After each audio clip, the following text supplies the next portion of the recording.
kita lihat reshuffle itu diganti dengan siapa. Tapi kita lihat apa yang terjadi sekarang. Sekarang kan yang paling besar adalah dalam segi korupsi. Tapi korupsi itu lebih sulit dilihat masyarakat karena apa? Yang dicuri uang negara. Jadi kita tidak tahu. Tapi kalau kita lihat memang sekarang itu banyak yang terungkap. Cuma yang betul-betul dipenjarakan, apakah betul dipenjarakan? Apa membawa efek jerah? Kapan kita memulai untuk membuat efek jerah? Itu jadi pertanyaan besar. Lalu kalau kita lihat begitu banyak tertangkap, memang itu sudah bagus ya. Tapi kita perlu tanda tanya, apakah korupsi itu lebih besar lagi sekarang? Jadi apakah mereka ya memanfaatkan situasi untuk betul-betul mengeruk uang negara? Itu yang kita tidak tahu. Jadi itu yang harus diperhatikan. Tapi memang kalau reshuffle itu kalau kita lihat bahwa sekarang belum teratasi, memang itu lebih baik dilakukan reshuffle, terutama dalam bidang hukum. Karena hukum itu memang ya kasarnya pada saat sekarang itu hukum membuat orang yang terlalu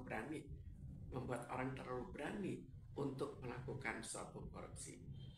Iya, Bu. Jadi tapi bukankah akhir-akhir ini seperti kasus-kasus besar bisa diungkap? Apakah bukan mereka aparat hukum yang bekerja itu sudah cukup berani, apa harus lebih berani?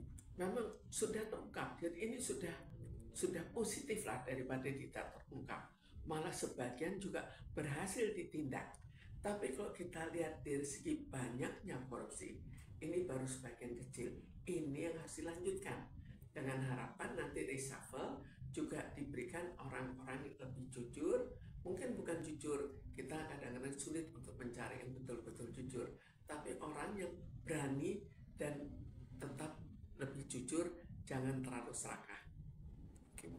Kemudian otomatis akan mengakomodir partai-partai yang bukan mendukung pasangan kemarin, Bu, yang menang sekarang. Bagaimana pandangannya? Akhirnya jadinya seperti itu. Jadi kan sekarang katanya ada dua matahari ya, kalau kesannya memang dua matahari.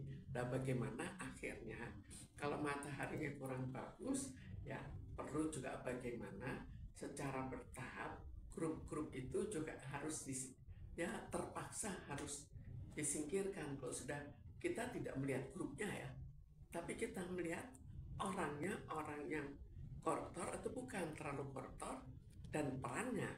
Kalau dia perannya terlalu besar dalam mengatasi korupsi, maka itu harus diutamakan untuk betul-betul dicarikan orang yang sebaik-baiknya dari segi keberaniannya dan dari segi tidak terlalu serakah.